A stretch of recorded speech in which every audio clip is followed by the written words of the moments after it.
Corona virus जैसी बीमारी हो या हंटा वायरस की आहट हो या सरकार द्वारा घोषणा कर दी गई हो कि भैया जो है देश में आपातकाल जैसी स्थिति है, कुछ कर्मचारी या कुछ मेहनती बच्चे हमारे ऐसे हैं जिनको इसका थोड़े सा फर्क पड़ता है, ज्यादा फर्क नहीं पड़ता, क्योंकि उन्होंने अपने टाइम पे मेहनत की थी और आज उनकी सैलरी लाखों में है। तो आज मैं अपनी ऐसे ही एक स्टूडेंट की बात करने वाला हूं जिसकी सैलरी लाखों में हो चुकी है।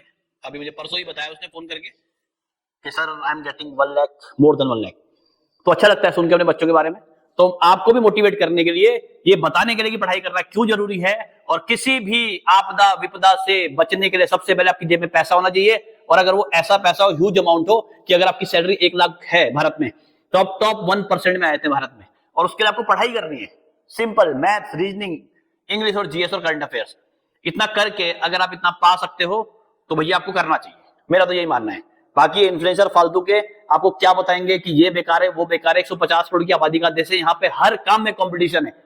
और आपके अगर आपके पेरेंट्स ने पैसा लगाया है, आपको अच्छे स्कूल में पढ़ाया है, तो हक बनता है उनका और आपका भी कि एक बार आप जो है देखें कि क्या आपके अंदर पोटेंशियल है। तैयारी करो हमारे साथ मिलके, और आपकी भी सैलरी में ऐसे ही डिस्प्ले करूंगा जैसे मैं आज अपने स्टूडेंट की करने वाला हूं जिसकी सैलरी अब हो चुकी है 1 लाख से ज्यादा। Let's start the video. तो हमारे किसी भी बैंक अधिकारी की या किसी बैंक कर्मचारी की सैलरी में कितने कंपोनेंट होते हैं, पहले उसके बारे में डिस्कस करेंगे कि जब आप भी अधिकारी बनेंगे तो आपकी सैलरी कैसे होगी। तो उसमें पहले लिखा होगा बेसिक पे। बेसिक पे का मतलब होता है मेन सैलरी, यानी कि जितने भी अलाउंसेस होंगे सब इसी पे डिपेंड करेंगे। तो मेन सैलरी क्या होती है? बेसिक पे होती है। उसके बाद मिलेगा आपको डीए। डी होता है डियरनेस अलाउंसेस। एसपीए स्पेशल पे अलाउंसेस, ठीक है। तो ये अलाउंसेस जो बैंक अधिकारी को मिलता है जो 2015 में पे सेटलमेंट हुआ था उस सेटलमेंट के बेस पे, ठीक है। 2015 में इसको स्पेशल जोड़ा गया और काफी इसी की वजह से बैंक अधिकारी की सैलरी जो है ज्यादा होती है, इस वाले फैक्टर की वजह से। वरना आप किसी सरकारी कर्मचारी की सैलरी उठाओगे तो उसमें आएगा बेसिक, डीए, एचआरए। बैंक वाले की सैलरी में आपको नजर आएगा क्या? एसपीए। एचआरए मतलब होगा house rent allowances. CCA city compensatory amount, ठीक है। इसका मतलब जो सिटी है जहां हम नौकरी करते हैं उसके हिसाब से एक अलाउंस मिलता है, उसको सीसीए कहते हैं। एचएफए हिल फ्यूल अलाउंस, पेट्रोल का पैसे मिलते हैं बैंक में। और कन्वीनियंस यानी इधर उधर गाड़ी गुड़ी में जो गए हो उसके पैसे अलग मिलेंगे आपको। और एनपीएस यानी कि अगर जो है अब भी आपको जो है रिटायर होने के बाद कुछ तो पेंशन दिए, कुछ पैसे दिए होंगे ना, वो होगा एनपीएस, ठीक है। तो लेट्स स्टार्ट, रिवील करते हैं सैलरी के हर कंपोनेंट को अब आपके सामने। तो ये जो सैलरी है ये है दिसंबर महीने की,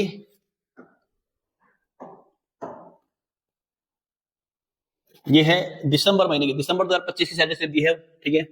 हाँ, तो ये मतलब काफी टाइम, ये मैंने जब बैच स्टार्ट किया था उस टाइम मंगाई थी मैंने बच्चों को मोटिवेट करने के लिए, ताकि बच्चे मोटिवेट रहें। और जिनको अभी जो है 1000 या 1500 रुपये ज्यादा लगती है उनको 1.5 लाख रुपए कम लगने लगेंगे जब नौकरी लग जाएगी। ये बड़ा फैक्ट मुझे समझ में नहीं आता कभी, ठीक है। तुम बता देना मुझे जब नौकरी लग जाएगी तो। तो हम स्टार्ट करते हैं। ये सैलरी है उत्तराखंड ग्रामीण बैंक।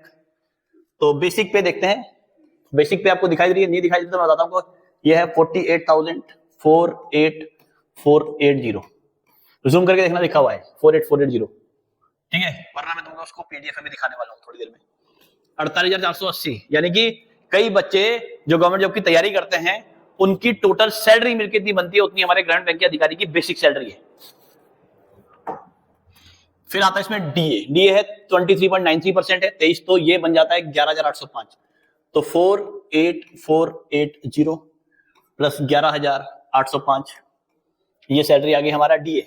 डीए इतना ऐड होता है 23%। फिर इसमें ऐड होगा, मैंने कहा था बैंक वालों की सैलरी में स्पेशल कंपोनेंट छुपा है, बोलते हैं स्पेशल अलाउंस। तो वो जो सैलरी का मुझे लगता है वो 30 या 33% के बराबर हो जाता है।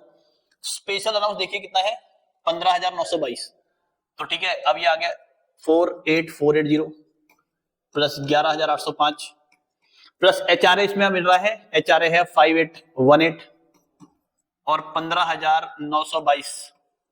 जो प्राइवेट नौकरी करते हैं लोग, आपने देखा होगा कई लोग जो है बीटेक और बीटेक करने के बाद बैंगलोर जाते हैं या कहीं भी चले जाते हैं, उनको जो सैलरी मिलती है वो होती है, आप इन दोनों को जोड़ दोगे उनकी सैलरी बनती है, यानी कि 25-30 लाख का बीटेक करने के बावजूद जो है जब वो किसी बाहर जाते हैं सैलरी के लिए, नौकरी करने के लिए, तो मुझे लगता है उनकी स्टार्टिंग सैलरी 30,000 होती है, जो कि मेरे बच्चे की बन रही है केवल किससे? इनसे। किससे? ये 3 अलाउंसेस से। बेसिक को हटा रहा हूं मैं उसमें सभी, ठीक है। नेक्स्ट सीसीए, सिटी कन्वेनियंस कितना हो गया 1900 हो गया 1900। फ्यूल 970 970 रुपए का फ्यूल हो गया। 48480 11805 5818 15922 1900 970। अभी और है कुछ है बचा हुआ?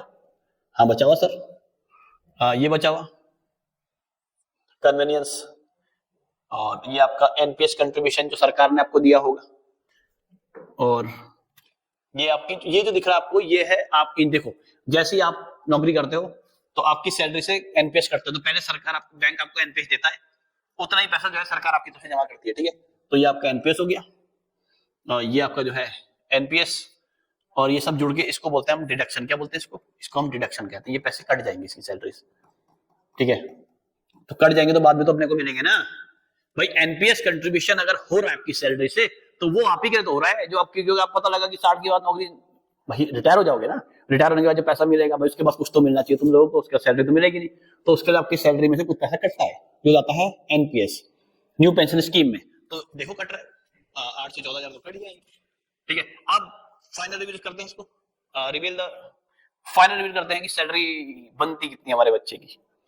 तो now we have the finally reveal the whole salary slip of a newly joined bank officer in Uttarakhand Gramin bank या एनी रीजनल रूरल बैंक। कितनी मिलती है फाइनली पूरी स्लिप आपके सामने है, और ये आपके डिस्ट्रीब्यूशन आपको बता दिए गए हैं। तो फाइनली ग्रॉस अमाउंट आपको दिखाई दे रहा है, ये है 95,000, ऊपर ऊपर की बात कर रहा हूं मैं। इसमें से अगर हम 14,000 रुपए एनपीएस के काट लें, 81,000 के आसपास आपको सैलरी मिल रही है ना। तो ये है हमारे विद्यार्थी की सैलरी जो अधिकारी है बैंक में। और अभी मैं बताऊंगा हमारे एसएससी सीजीएल वाले बच्चे भी कम नहीं है इससे, ये मत सुनो सेंट्रल गवर्नमेंट वाले बच्चे कम है। नेक्स्ट वीडियो में हम रिवील करेंगे एक newly recruited SSC CGL officer जो सेक्शन ऑफिसर है भारत सरकार में, उसकी सैलरी स्लिप, ताकि आप भी मोटिवेट हो सको, पढ़ाई करो और 1 लाख से ऊपर की सैलरी उठाओ, ताकि हमें प्राउड फील हो कि हमारे बच्चे कामयाब हो रहे हैं। बहुत बहुत धन्यवाद।